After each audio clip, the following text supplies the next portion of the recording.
both those decks can lose against just about anything. So even though we have a good amount of diversity within these players' lineups, I do feel like they operate sort of similarly. And there's not any of these like 90% matchups or 70% matchups like we may have seen in the last series. Less polarization, more close matchups, but less guarantee. Going to the first game. Rush Warrior and Mage evenly split at 50%, 22 games apiece. Kind of rare to see something so evenly divided. But there's actually several matchups like that based on the grid. But when you have the opening like this from Muzzy, Enchantress Flow and the Font of Power, I'm sure a lot of people would say it skews towards the Mage's side if you're able to get things going. That being said, it's not like lnguagehackr doesn't have his own aggressive game plan. Finds Parade Leader for a fast start. He even has conditioning to ramp up his power in the early mid stages of the game. Both hands looking all right. Yeah, both hands looking pretty good. lnguagehackr does, his hand will take a little bit of additional setup, but also has an opportunity to Koid Parade Leader here. Obviously, with a 2-keep, one being Font of Power, you expect the other to be Enchantress Flow. So if Muzzy wants to Enchantress Flow, then you're going to Parade Leader into Crab Rider, and then there's a 2-3 and a 3-4 Muzzy will have to acknowledge on the turn after. Muzzy could deviate and go Font of Power plus Brain Freeze, but it's Enchantress Flow. Unbelievable. Yeah, a little banter back and forth through the emotes, just showing, you know, wow, you got the Enchantress Flow in too. Crab Rider just as a 2-mana 3-4, losing that Wind Fury after this turn. Muzzy finds a Deck of Lunacy option on 3. Now all of a sudden that's starting to really warp what he's thinking about this turn, because before he had many other things he could be considering, like Brain Freeze and how he wants to play around that. Now you just play Deck of Lunacy on 3. lnguagehackr, a deep sigh. I mean, if there's anything that the season feels like it's been summarized, it's by playing Deck of Lunacy after the Enchantress Flow on curve. I'm grateful for your aid. It's like, I mean, we've seen whiffs of the Deck of Lunacy, but I just gotta say that I could never fault someone for playing the Deck of Lunacy the moment they can, because it just creates some crazy games for the Mage. Certainly does. The only issue that Muzzy has is he still doesn't have a direct way to answer this board state, and he didn't play Deck of Lunacy with card draw in hand. So he's reliant on Deck of Lunacy to give card draw. Now there's a lot of card draw when, especially if you play Enchantress Flow pre-Deck of Lunacy. A lot of times the breakpoints that you're hitting are breakpoints where card draw is you have a ton of it. But doesn't have any now, and still needs some to do a little work to kind of piece together removal. Could go like Imprison Phoenix and Brain Freeze, but then he's taking a lot of damage in the hopes of kind of bringing it back. Could go Siphon Soul Brain Freeze, which takes the most power on the board. It's the most defensive play. Job done. Yeah, I like it. The important thing is that he played the Enchantress Flow before the Deck of Lunacy as well, so he does change the course of the spells that he has in his deck. And when you start getting the Enchantress Flow stuff, you get a lot of removal, but you also get some healing unlocked as well if you convert your 7-mana cards into 9 mana instead, getting those Librams. But I think I've seen players get a little bit too liberal with that, or too loose rather, and feel like they can take way more damage than actually given. And Rush Warrior, if you let up a little bit, they will rack up the damage a lot. Oh my gosh. Skull of Gul'dan. Skull of Gul'dan for 3 mana in the outcast position. Yep. That's pretty good.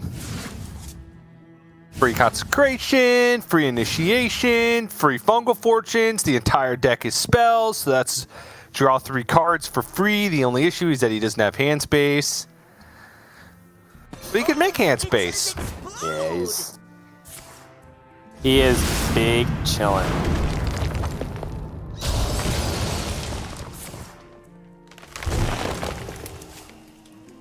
Mongol Fortunes. Draws the Librams. I mean, yeah. Okay.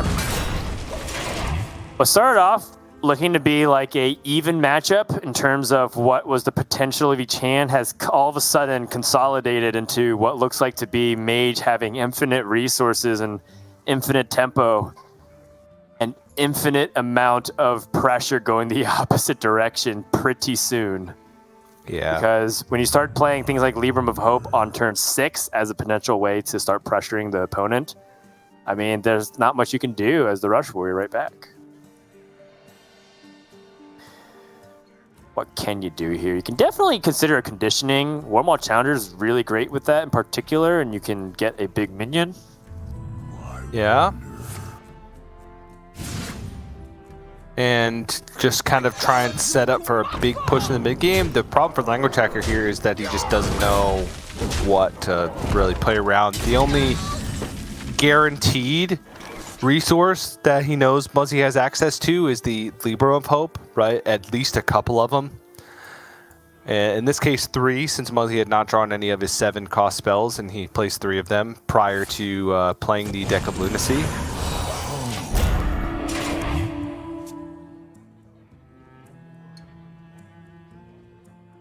But it's just going to be an uphill climb, for sure, for lnguagehackr. The 10 Treasure is a 7/7, but nothing lines up particularly well. None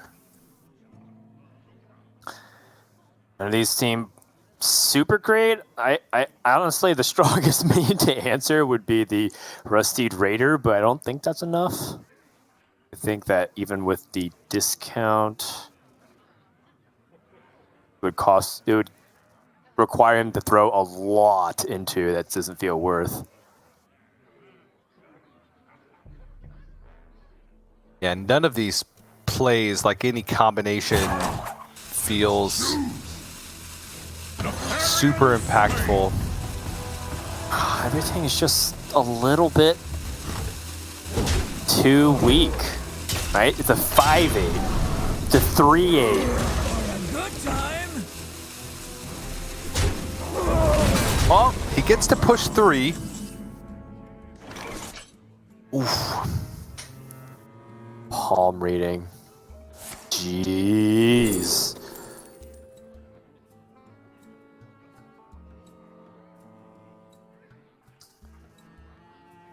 Kind of wondering how powerful cards like Oasis Ally are. Yeah. But maybe it's just better to snap freeze to ensure that you have answers to minions. I guess it's not really an answer because you don't have a freeze.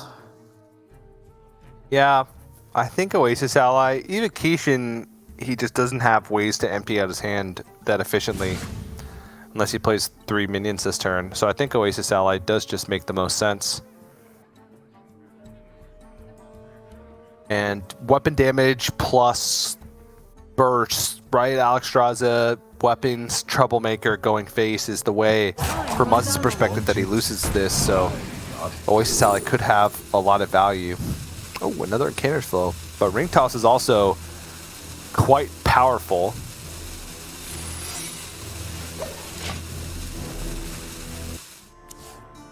Right. Yeah, I can buy it. I think normally you get enamored by the discount on all the randomized spells that you get, that it feels like you should pursue playing cheaper options, but sometimes just the quality of playing like a powerful minion combination with a secret is good enough, because we talked about how Oasis Ally could end up disrupting a lot of what Warrior wants to do. It's not that much left to fade here on Muzzy's end. Oasis Ally reveals the Water Elemental.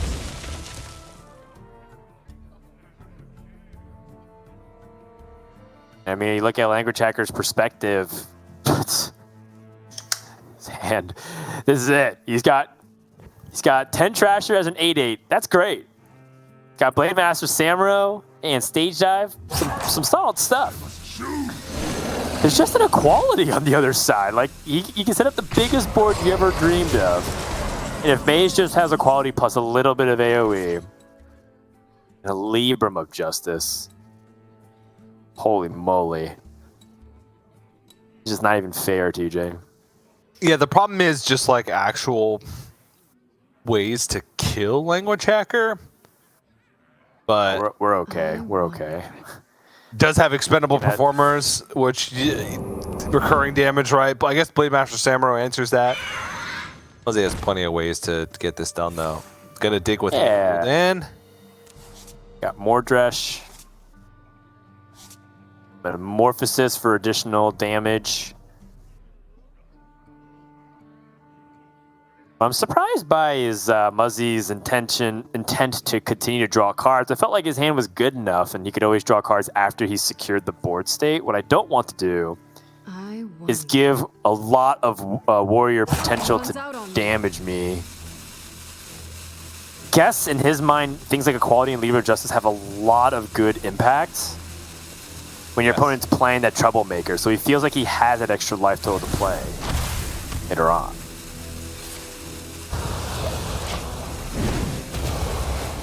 I mean, this is scary if you're Language Hacker. You're like, wait, what? You're not going to answer my board state at all? I can get damage in?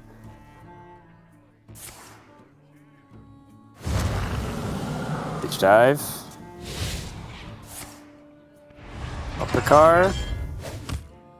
I mean, it's getting damage in, but not picking up any ways to finish the game on the backside.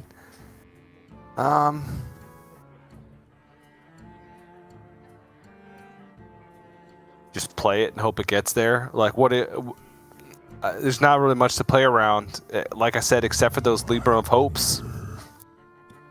Could hope that the two of the cards. No, there's only one card remaining that was actually in the deck. That's the Ruined Orb.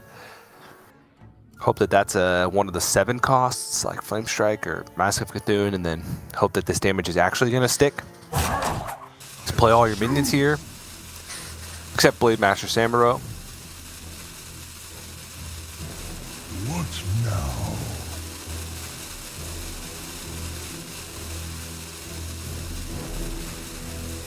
Yeah, for Language Hacker, it feels very tempting just to load up the amount of pressure possible. Commits to the bumper card at the last second.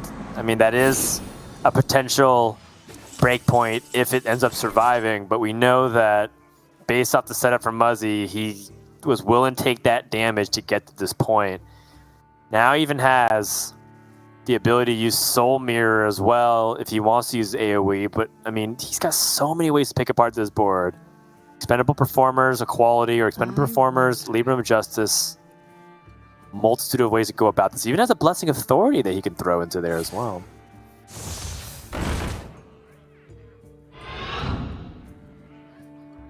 Do you want to trade in 2 of these, then Equality, and then trade in the rest?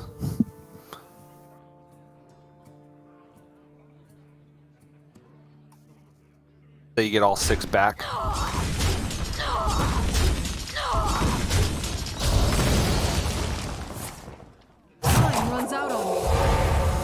Yeah, gonna Equality after.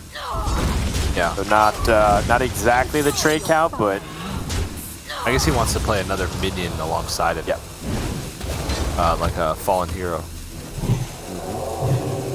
Makes sense. Nice optimization from Muzz. Well, he could have gotten the 1 extra damage from Metamorphosis too, right? Oh, right, the Fallen Hero first. True. Small little damage miscalculation. But the idea was good. Yes. I think a lot of people associate the Fallen Hero just to make your mage power cost a little bit more, but there's a lot of synergy across the board with other classes too. Hunter, Warlock even, which is pretty funny.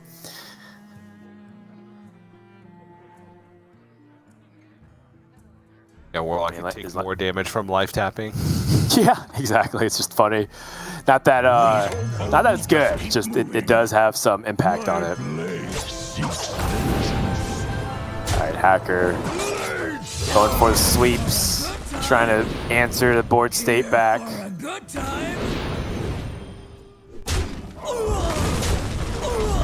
More Dresh. Hey.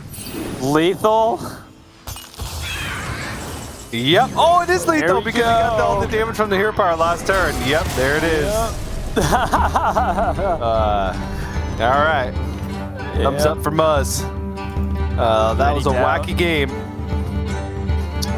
I mean, since the moment he had played Deck of Lunacy and he stabilized, it really felt like it was game over. The Skull of Gul'dan, drawing a ton of different resources, sealed the deal. Mage, doing mage things. What else is there really to say?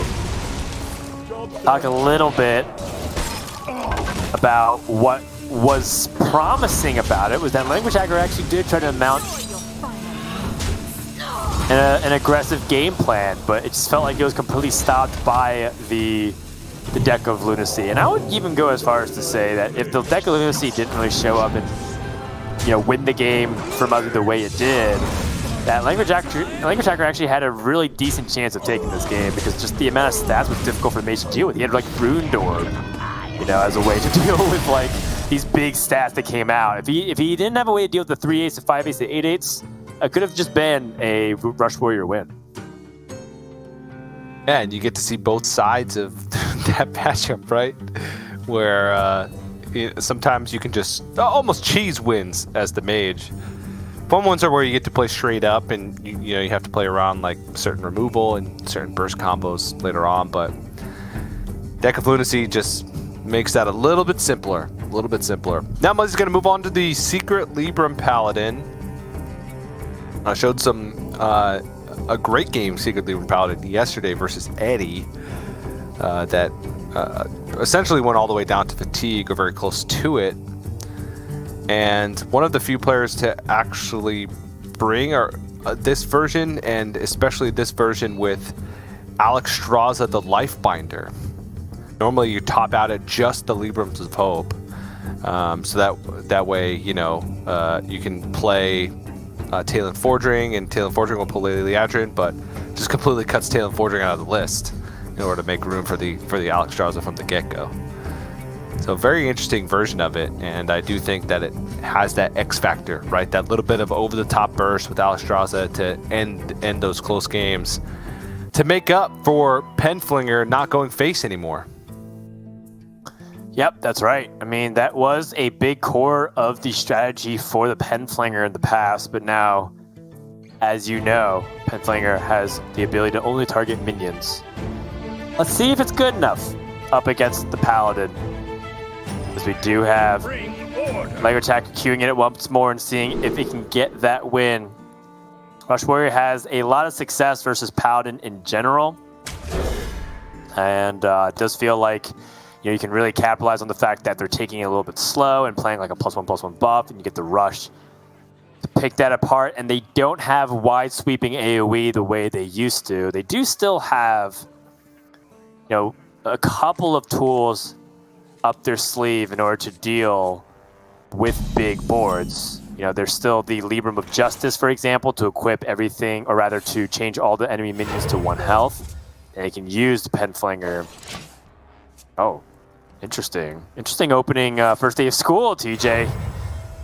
A pair of Worgen Infiltrators. Yeah.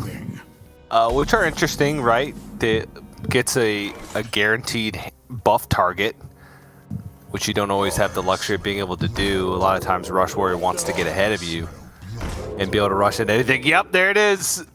Can't capitalize on the Parade Leader. And we'll get a value trade over Parade Leader with Hand of Adult next turn. Yeah, that's really big. Cool. Just to stop the ability for the Warrior to develop anything meaningful and get those pressure going to be able to answer a bunch of the minions that Paladin's going to play. I mean, this is something that lnguagehackr is not happy to see. Because with the Rush Warrior, you're more than happy to have all these minions survive at like 1 or 2 HP. Yes, Penflinger exists, but it's going to be difficult for Warrior to pick it apart without really cheap Librams and a lot of mana to actually end up doing it.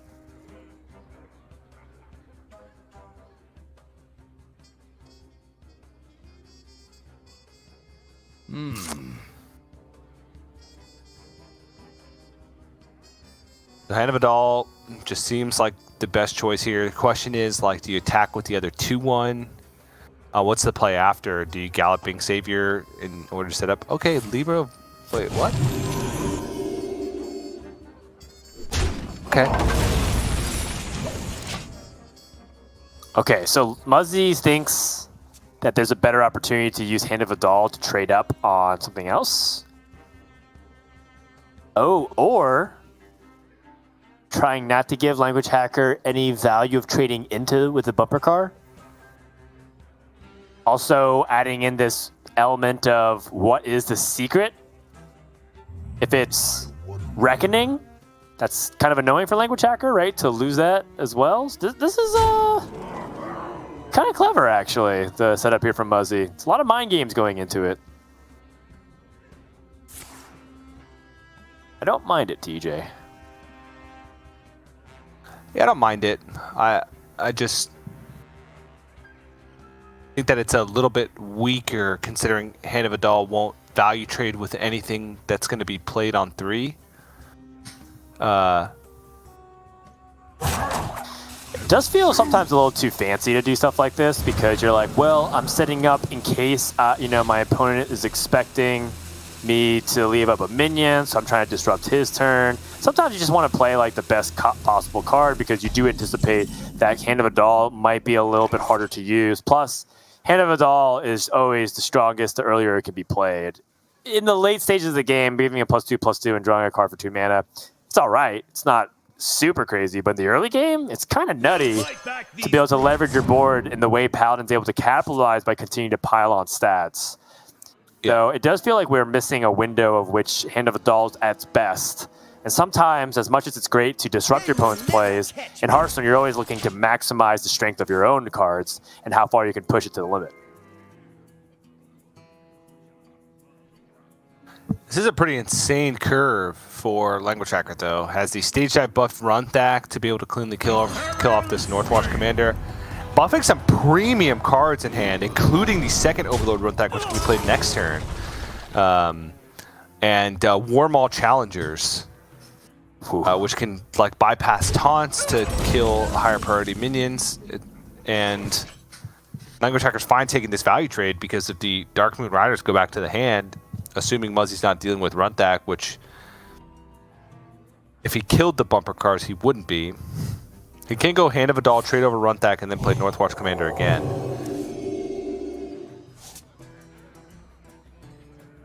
We'll fight back these brutes. Well, does get the buff. Northwatch Commander, as you were talking about, and the hand is a lot more proactive than it is reactive in general because, you're not really playing Libra of Hope to be reactive. You're hoping to present threats, and this hand is very expensive with no Libra discounts having been played yet. And so Muzzy having a series of awkward draws here. Cario Rome can eliminate the Runthak. Can pull out another secret with the Sword of the Fallen. I just feel like we're getting to the tipping point soon where, Muzzy's cards will feel outmatched and every single individual card from Language Hacker will answer 2, 3, maybe even 4 cards from Muzzy. And that's just too much power that's going to be coming onto the board if you get all these buffs going and you don't have definitive removal. Oh, Reckoning is interesting. There's one way that you can time it to try and disrupt what Language Hacker could be doing. We'll see if it ends up being a huge relevant piece for the next few turns here. Yeah, this is interesting that Muzzy decided to go for it this way because Sword of the Fallen pulls the secret out for free, right? Whereas Night of Anointment would pull the Holy Spell. But this is more efficient because being able to play the Libra, which you wouldn't have been able to play with Sword of the Fallen because it costs 1 mana, means that the trade lines up awkwardly. And Muzzy has a really high upside for this Cario Rome sticking because if it can attack again, Muzzy could play a Libra of Hope next turn. So Even though Carol Rome trade and then Sword of the Fallen was like the most card efficient play, right? Because it pulls a secret from your deck and improves your average draw. Muzzy at this stage with the double run tech buff probably feels like he's a little bit far behind and needs to go for a higher upside play and maybe have a chance of getting a Libram down next turn. Unlikely, though.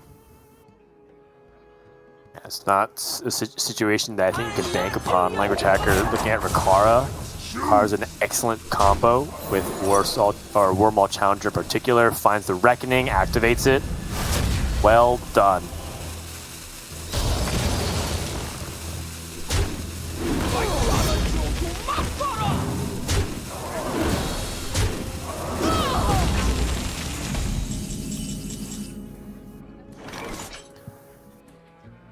Okay.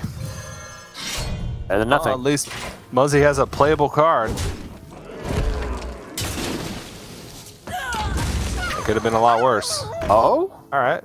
Another playable card. He has the Alexstrasza in hand, though. That's the Aqua part. Doesn't even have a dragon. And the fact that once Language Hacker kills this Dragon Tamer, that a dragon won't pop out will give him the information that Alexstrasza is in hand.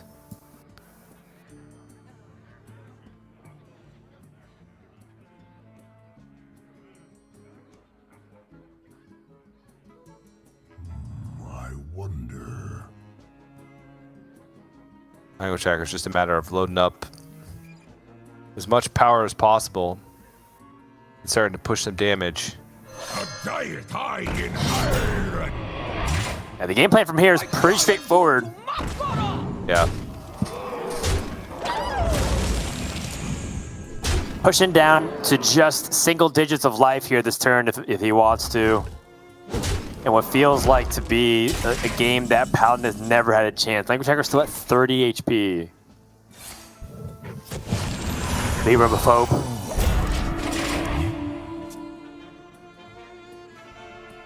How much damage can we push this turn? 5, 8, 9, 10, 11, 15.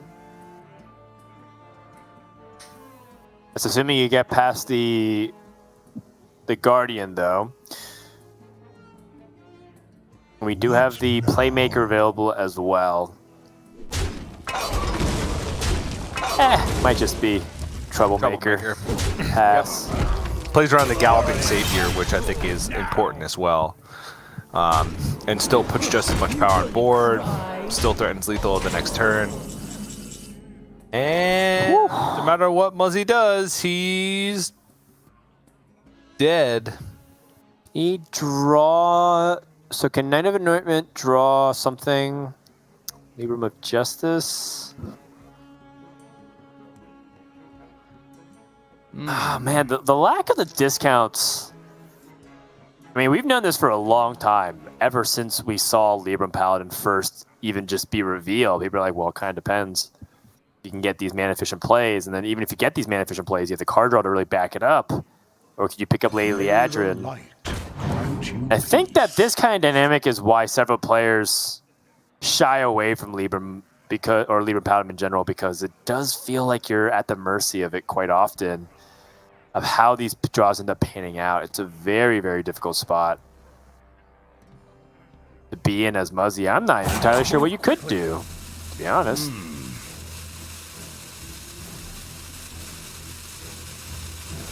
Honestly, he probably has to Libram of Hope again. Victory is yours. But he's just going to fall too far behind if he does that. No matter what he does, then Language Hacker equalizes the series. That was just a pretty rough start and a good showcase of why Rush Warrior is quite good against Paladin. It's very easy for them to get ahead in the early game, and doesn't take much to kind of snowball the game out of control, especially without the Libram discounts like you're mentioning.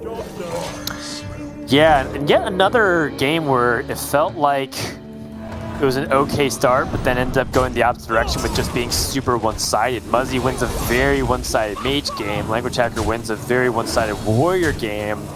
TJ, I kind of thought we were going to see some more even matchups But perhaps this is what the metagame has been for a while, where it's like even if the win rates look even, are the games really that close? It didn't even really feel like Paladin got anything online, right? A lot of the damage that was dealt was self-inflicted. lnguagehackr was like, I'm going to trade into this 8/8 and take the 8 damage. And so as a result, first 2 games, while it's had fun stuff, nothing terribly exciting in terms of how close it would be. Let's see if game 3 changes up that dynamic. Rogue tends to have one of these, approaches to matchups where it feels like they might back themselves into a corner at times, whether it's taking too much damage or playing, a little bit loose with their health so that they can go for a big burst onto the board in one fell swoop. Or even just using their hero power naturally for time to grind out a lot of minions and as a result lower themselves within strike range of a bunch of combos. It is going to be Miracle Rogue for lnguagehackr. Nothing too out of the ordinary. Most rogue lists play these cards. Maybe they work in a couple of tech cards here and there to try to twist certain matchups. But, it's pretty much standard Miracle Rogue across the board here. Highlight, of course, by Janus Barov at the top end. But the most important thing, as we've seen many times over, is whether or not you can get the efficient Octobot going. And I believe Muzzy will be queuing up the Libram Paladin once again. So I think this one has the potential to go a little bit better than it would in against Rush Warrior. I actually thought that Secret Rogue would, because Paladin started to make like this big comeback, right? Libra Paladin started to make this big comeback after the round of the balance changes. Aggro Paladin started to move away because they relied too much on board and too much on the 0 mana first day of school. But Libra Paladin just wanted to fill those awkward curves. So more people started to play Libra Paladin, and then I thought Secret Rogue was going to come back because you could Blackjack Stunner Librams and really just ruin the tempo. But looks like Miracle Rogue's here to stay. Still good, but obviously not the greatest matchup. I still think that this matchup's very close to 50%. If you look at not only our data, but data from Deck Tracker. All right, well, let's have at it. Rogue with the slight edge. But there is game, and there's also so many variants of the Paladin that's a little bit difficult to nail down, right? Ladder data, at this point, it feels like, Paladin is just this class that encompasses several different packages that you just kind of mishmash. Almost like you're at your favorite fast food chain. You're like, what kind of soda do you want? And you're like, I'm just going to get a little bit of everything. Some people call it, and where I'm from, TJ, the graveyard soda, where you just kind of get a little bit of Coke or a little bit of Dr. Pepper, a little bit of Pepsi if they have that. I guess usually they don't serve both in the same restaurants. And that's right, even some Mountain Dew and Fanta. I was a savage. I had no regard for my own health. And that kind of feels like what Paladin is. Like, I'm going to throw a little Libram package in here. Maybe some secrets there. Maybe some buffs. And an Alex Strauss at the top end. Why not? I lack a little bit of burst. Hey, you know what? Throw a Penflinger in there. I have some spells that I can, mix in here and there and remove the board. It's like, what are you trying to do? It's like, I'm just trying to play stuff, man. This Oth Paladin takes it one step further. Yeah. Nothing makes sense in this Oth Paladin. Nothing makes sense. It's like, well, I need to play minions that have types. Yeah. Type. Dragon. Yep. This is a type. Mech. This is Beast. Quillbores are in Hearthstone now? Maybe I'll throw that in? It's like, so you don't know what you're doing at all. Nope. And then you pull out the astronaut memes, like, never have been. It's always been this way. I've never known what I want to do as Paladin. I just kind of do everything. Makes me miss Murloc Paladin. Anything can happen, Paladin. True. Because at least the cards had synergy, even though it was a hated deck. Fair enough. All right, well. We're not playing any tip to scales Murloc Paladin shenanigans coming on. That's long gone. Instead, we're playing a tempo-based matchup here. lnguagehackr with the discount on the Kazaka is able to pick up the golems immediately. finding an opportunity potentially to buff his board or destroy his minions or summon an extra copy. Either way, the most important thing named the game against Paladin often is remove their minions so they can't leverage it by playing existing buffs on existing minions, or just pushing damage and going above your board.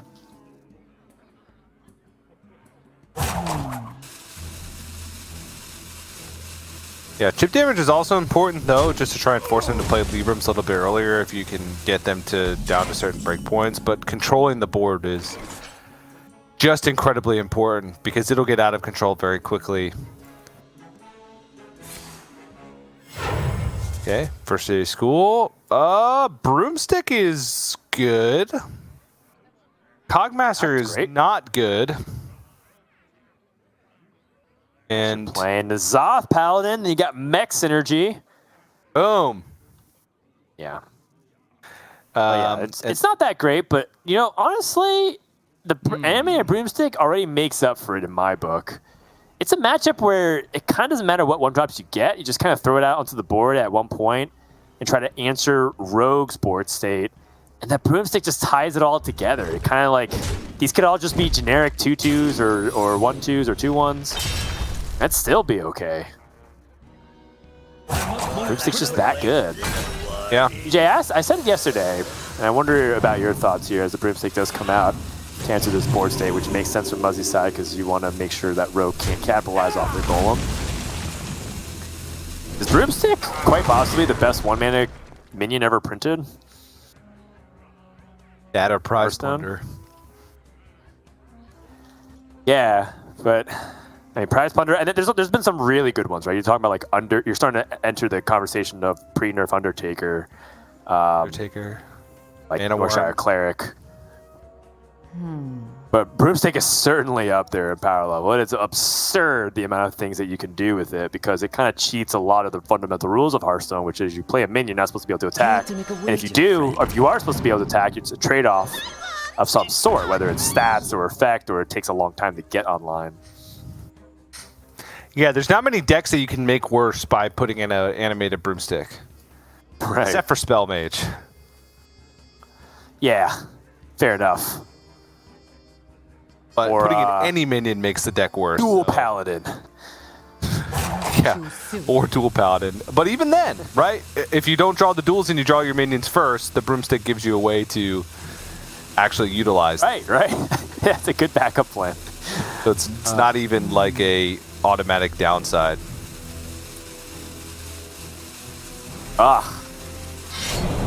Speaking of downside, his hand. Not much upside to playing anything here. You could play the Efficient Octobot. Nah. Wicked Stab, unupgraded. Greater Golem, too expensive.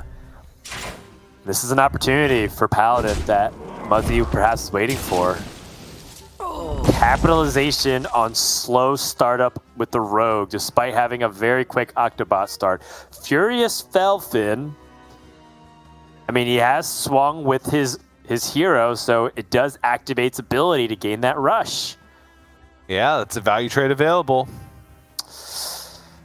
That being said, he has so many weapon swings that the Furious Felfin isn't like dependent on being able to be played now. He can hold it for a situation where it's much more applicable. Yeah, killing like a higher priority minion.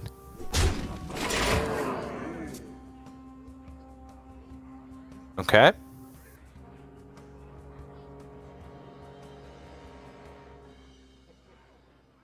So devolving missiles, but all three secrets are up, so that's a little awkward. Gonna have to use the Shadow Step to get the Omayog and backstab. Oh, and it backstabbed. Yikes! Wow. Okay, well, devolving missiles at least can be played and remove that Libram, which is more impactful than you might give it credit for. You might think, well, you know, he still played the Librams to get him back from later Liadrin. We have to still get to that point. He doesn't get the train of the Librams. That'll turn everything into a threat. But I will say one thing, is that lnguagehackr is looking quite thin on the resources.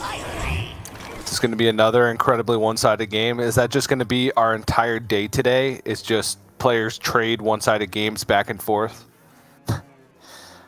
Well, I do know one way that we could potentially influence things is that if there's one thing I've learned by watching Hearthstone streamers, that the more you complain about something in one direction, it does feel like it goes the opposite way. So you're like, how can I have such bad draws all the time? And then you top deck the exact card you need. It just seems to work that way. I'm not sure why it is. So TJ, because you called it out, I'm sure from this point forward, we're gonna have close games all the way through. Okay. That's our hope. So this is an interesting turn for Muzzy. Has the ability to go for the Furious Felfin and play like Fishy Flyer next to it, trade over the Octobot, not get value. Or just get the mana for the Aldor Trueseeker out of the way, which then sets up for more potential next turn with double expensive Libram in hand.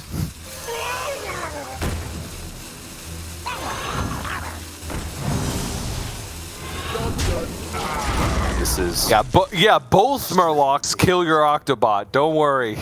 It's not just the one. Both of these Murlocs kill your Octobot. Yeah, like it's the end of the season. Players are playing for their playoff hopes, and these are just super one-sided games. Not really much to say. LnguageHackr summons 2 poisonous golems. I mean, that's one. 8, 10, lethal. 15, 16. 16. 16 damage. Yep, exactly. Yep. All right. Just go next. All right. LnguageHackr's like, not bad.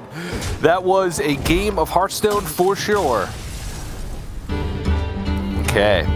Muzzy's last remaining deck is his own Miracle Rogue. Right. Which is card for card the same as LnguageHackr's except for one card. Which is the animated broomstick in place of the second copy of Guardian Og Merchant. But very, very close to being the same list. Yep. And we'll see if that ends up being the choice, or will LnguageHackr deviate instead. He already got that win with that warrior. Also has that druid to consider as well. Going into this game, pretty simple highlight package. Just Paladin, Unstoppable, Rogue, getting off to the right start. But this also brings to another core point that I think, for people who are always thinking about ways that they can improve their gameplay, sometimes it's not even really about the gameplay, but just about the core concept of what your deck really wants, which is that if you do go for big discounts and you don't have the resources to back it up, it can fizzle. We've seen that with people playing 3-4 Incanters flows and then not having any card draw, or if you go back even to past iterations of many different formats that we've had, Druid playing Wild Growth and Nourish and then not hitting any card draw and then they just die. And I kind of feel like we were witnessing a little bit of that with Miracle Rogue, which is like having these efficient Octobots that had a Kazakis and then nothing else, and then you just die. So Rogue still has this capability of whiffing. We call it Miracle Rogue for a reason, which is a lot of times you're in a situation where it feels like you need to chain together these draws. Otherwise, you're just basically at the mercy of what your opponent does, right? And hope that they fizzle out as well, because you're playing such a low curve deck. Yeah. But when you do manage to pull it off, it does seem like a miracle, right? When you have like these hands that seem awkward, but then an Octobot comes off the top, you discount your hand, you draw 10 cards, summon an Olgra, discount Alexstrasza and Tenwu and a Wicked Stab, and then you deal 1 million damage to your opponent the following turn, right? That's kind of the miracle turn that the deck is kind of named after. And it just seems like, at least today, we haven't seen that. The Rogue has needed to get ahead in order to win, and that's just kind of how the matchups that we've seen go. Right? Outside of the Rogue versus Warlock game that we saw, there wasn't really a matchup where the Rogue could afford to kind of go for those greedy miracle starts / turns. But now we have a good old-fashioned mirror matchup. Again, the only difference is the one animated broomstick on Muzzy's side, which I actually think is quite good for the matchup. There's more potential for Muzzy to swing the board back with broomstick as opposed to Guardian Og Merchant. Guardian Og Merchant can help, activate your your own Octobot. But other than that, when you're looking at a ways to come back on the board, Broomstick is much better suited to try and draw your cards, draw your deck, and then utilize your resources in order to trade back on the board.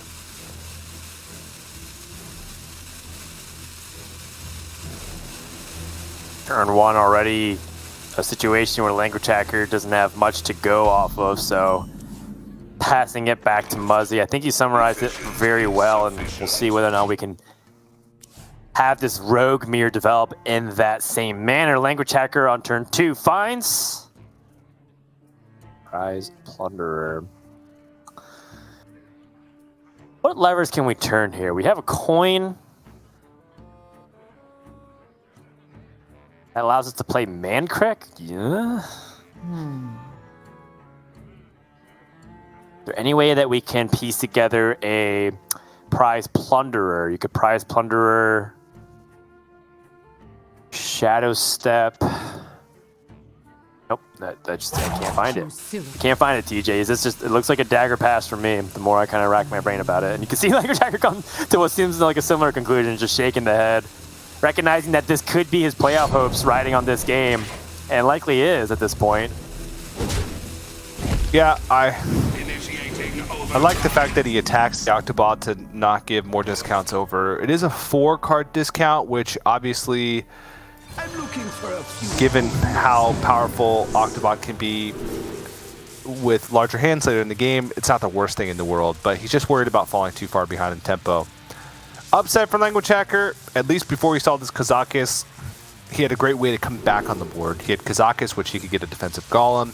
He has Prize Plunder and Shadow Step in hand, so with some additional mana and some additional cheap cards, he'd be able to go for a massive swing.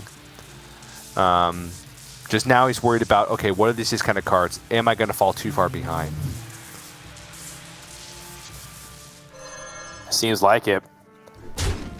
I was intrigued by the idea that Muzzy also has a Shadow Step, so he can double up on these battle cries. And he had 2 very distinct lines that he could think about with these golems. One, he could try to capitalize off of just sheer tempo, right? Build up stats. Your opponent has to answer these big, golems with stats ++2/+2, or dealing damage to your opponent's minions and getting tempo that way. Or he could just go for the card draw, because he does have another efficient Octobot, so if his Greater Golem draws more cards, and he could use it to, chain things with Shadow Step and Secret Passage and continue to out-resource the opponent, that's also a potential way for him to go about it.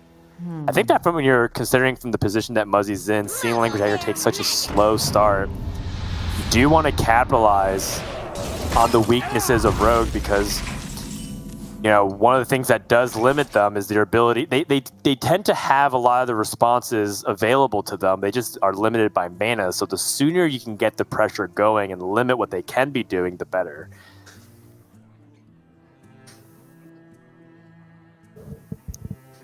And this is not any of those things. This turn is not the best. This Octobot, it's a discount of 2 mana. Not very effective. Especially with this hand, Shadow Step, a free prize. Oh my gosh, Prize Plunder that's free already. It's pretty much just the Golem.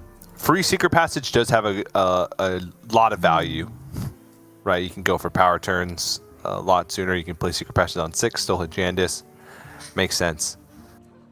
But as far as overall value goes, Language Hacker has a huge lead. He just needs to get the board under control.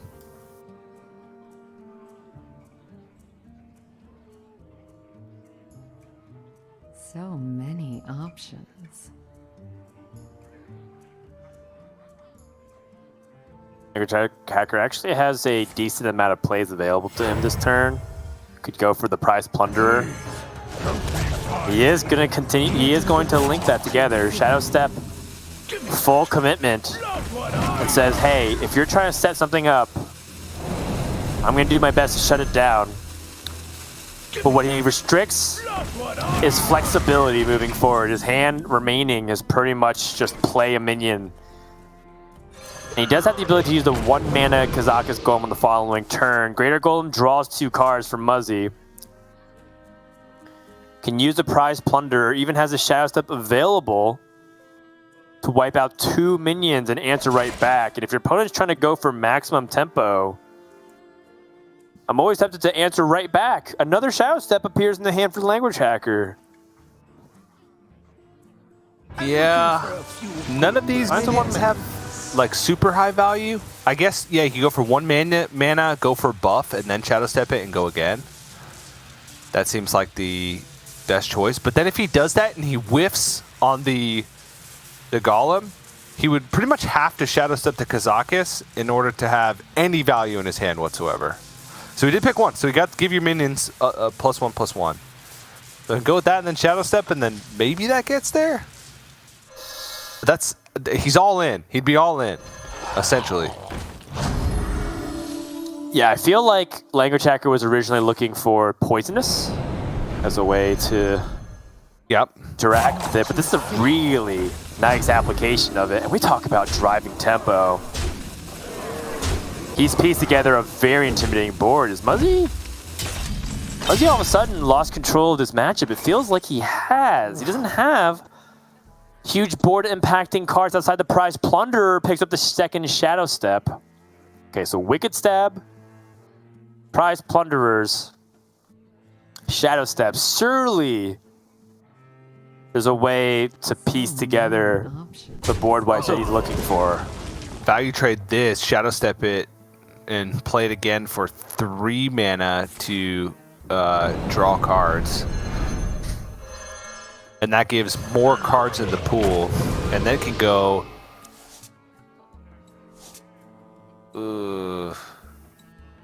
it just doesn't quite work out to be enough, right? Because that's 2 cards played. Wicked Stab would be 3. The Prize Plunder would deal 4. Okay, my thought was... and then Prize Plunder, Shadow Step, Prize Plunder. Right. So clears off a lot, though. Does. Give me that.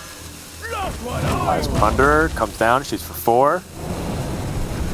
Go one more time. Give me that.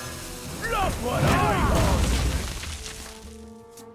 So I was kind of expecting maybe using the Wicked Stabs and going from there. Oh, Language Hacker finds a efficient Octobot. I suppose from here, if you're a Language Hacker, you just go all in with the damage. Yep, Bring your opponent down to choice. 8.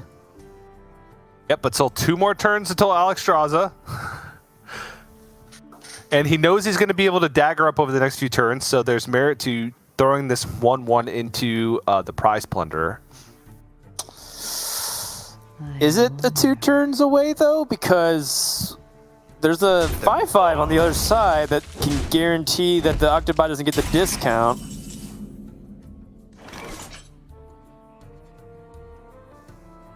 At least 2 turns away from Language Hacker's perspective. He might be 3 turns away. Yeah.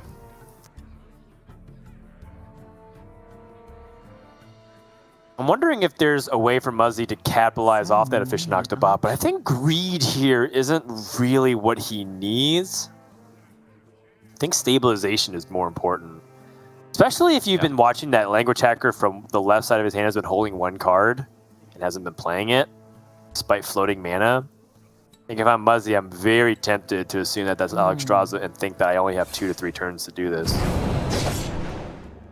The Vanessa Van Cleef isn't really going to be played here, it seems like, or if it is, it's going to be at the very end. I'm kind of thinking about Swindle, too, at this point. Yeah, I don't think an Octobot's doing much in his hand. I think Swindle, after shuffling Olgra to have a chance to get a 3/7, just wants to fully clear the board? Okay. Alright, he's on a clock now.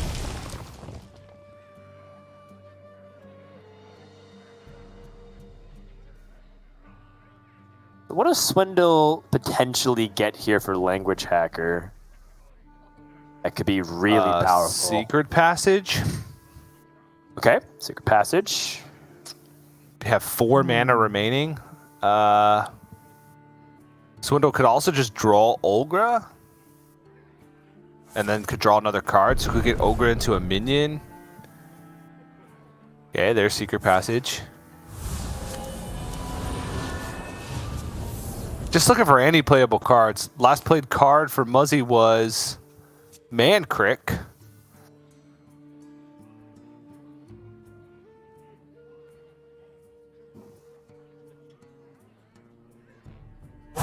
Choose soon. I would just play Vanessa and Cold Neophyte here. Put things in the way of the board. Put things there to occupy the time. I'm down to Actually, Wicked Stab, Wicked Stab to 5/4. Oh, that's true too. Yeah. It cuts the turn duration by more than half based off what the power is on the board. Okay, yeah. I like that. Because he does have the inevitability.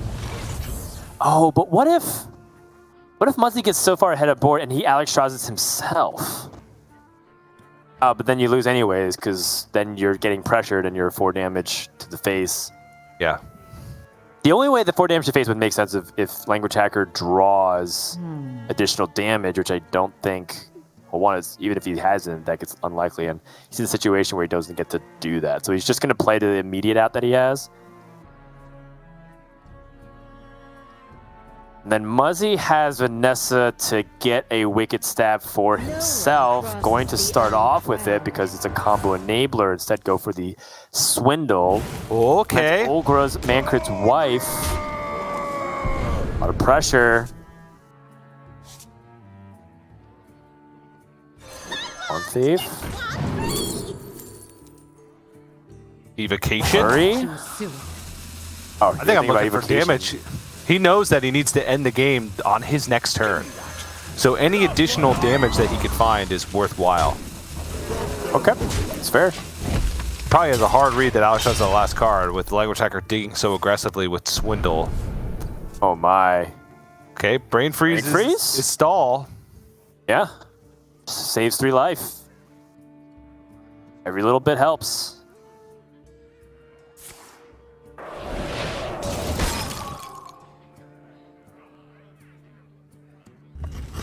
Checker pausing. Is there any reason to ever attack the face? Well played, throw it out. Knows that one way or another, the game's decided next turn. Yep. 6 damage on board.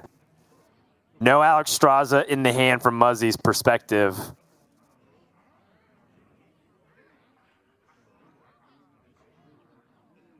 And I don't think there's lethal outs. 6 on board. Wicked Stab is 10. Would need 8 damage from somewhere.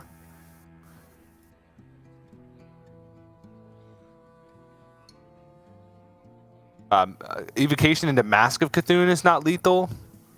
Secret Passage into Alex Straza doesn't have enough mana.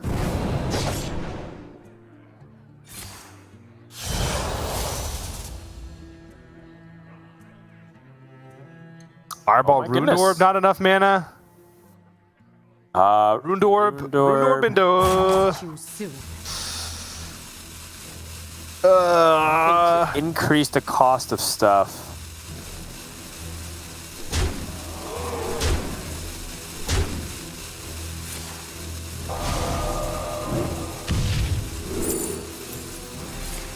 Yoink! Yoink, armor up! Into hero power? Heal! Oh, he can heal! He hit heal! Oh my god! Get it off! Attack Oh my mattered! gosh! The yoink! Oh And the cycle of life is reborn man! That anew. is insane. Oh! Language Hacker just got yoinked into oblivion.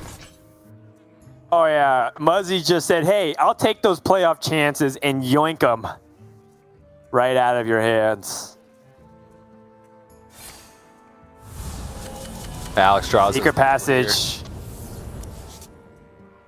9 power on the board.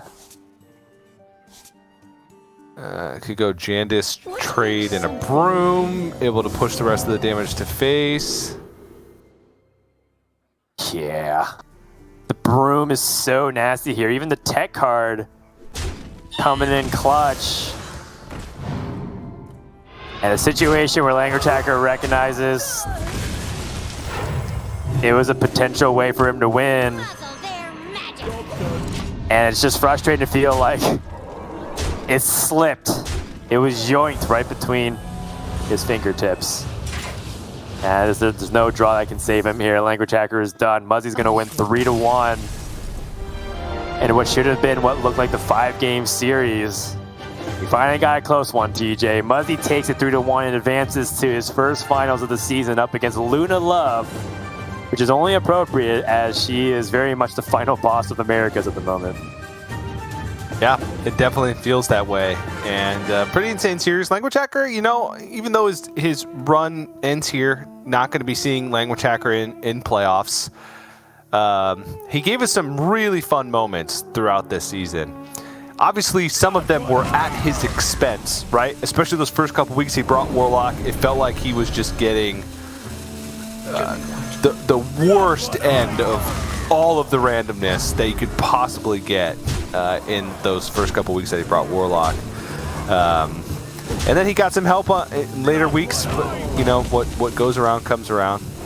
And do feel like when his kind of Grandmaster's life was on the line, when he started to get to that point where relegation was looming, he really stepped it up. And Language Hacker, when he's focused and puts in the prep, he is one of the scariest players in Grandmasters to go up against. And Muzzy's playoff hope's still alive. The miracle week, right? Going from talking about being the most likely player to be relegated at the beginning of the week alongside Brythor and Impact to one more win and he qualifies